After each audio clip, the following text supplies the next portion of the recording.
Time पे आएगा। शेख मोहम्मद अब्दुल्ला साहब के खानदान से निकला शहजादा मुख्यमंत्री बना है, इसलिए स्टेटहुड जल्दी आए, ये पॉसिबल नहीं।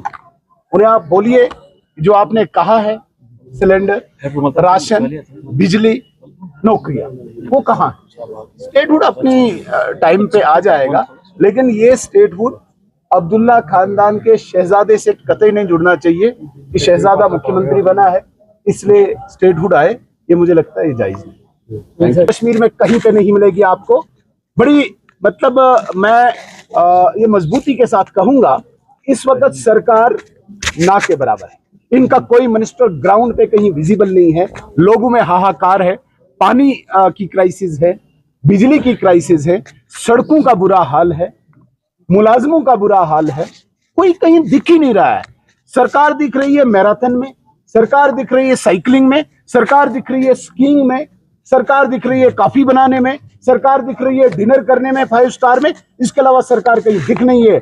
सरकार एक और चीज में दिख रही है, करप्शन इस जम्मू कश्मीर की 2024 अक्टूबर के बाद आसमान छू रही है। आज कॉमन मैन को कहीं तहसीलदार, बीडीओ, जेडीओ, फॉरेस्टर किसी के पास भी भेजो, वहां पे उसको सिर्फ पैसे देके काम होता है। करप्शन बड़ा है और तबादलों पे, ट्रांसफर्स पे इंडस्ट्री खुली है। स्कीइंग, साइकिलिंग, मैराथन, इसमें सरकार बिजी है। ग्राउंड पे कहीं भी सरकार विजिबल नहीं है। गवर्नेंस नाम की चीज नहीं है। कोई पब्लिक के साथ कोई आउटरीच नहीं है। कोई डिपार्टमेंट का रिव्यू नहीं। 17 डिपार्टमेंट चीफ मिनिस्टर के पास है, एक भी डिपार्टमेंट का रिव्यू नहीं करता है।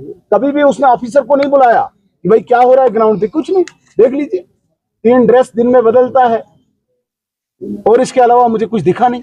सुनील जी, सिक्योरिटी को इसी फंक्शन में था, उमर अब्दुल्ला साहब के साथ इतनी सिक्योरिटी में डर गया, कसम से मैं घबरा गया।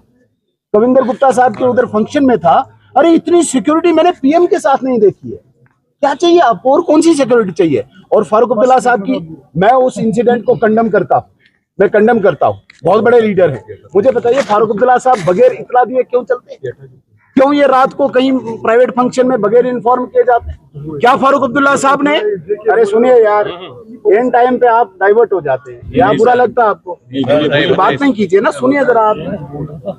जी सर, मुझे आप बोलिए, फारूक अब्दुल्ला साहब ने कोई इंफॉर्मेशन दी थी पुलिस को? नहीं दी थी। तो क्या ख्वाब आया फारूक अब्दुल्ला साहब को?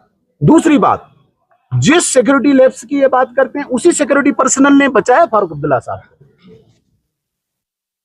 इसकी गहन इन्वेस्टिगेशन होनी चाहिए। देखिए, जो वो व्यक्ति है उसका कोई क्रिमिनल रिकॉर्ड नहीं है, कोई आतंकवादी नहीं है, तो ये क्या रंजिश है? इसे खंगालना चाहिए। एक व्यक्ति ये कहता है कि मैं 20 साल से तैयार हूं, इसको नहीं छोड़ू मैं, तो 20 साल की रंजिश क्या है? ये कोई निजी रंजिश है? ये कोई प्राइवेट रंजिश है? इसकी इन्वेस्टिगेशन होनी चाहिए।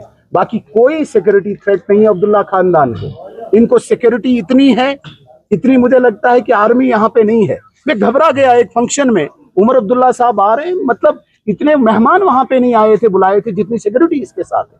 झूठ, ढोंग, गाड़ियां चों चों चों चों टों टों टों टों आगे पीछे, इसके अलावा क्या है? मुझे तज्जुब हो रहा है किस कॉमन मैन की बात कर रहे हैं।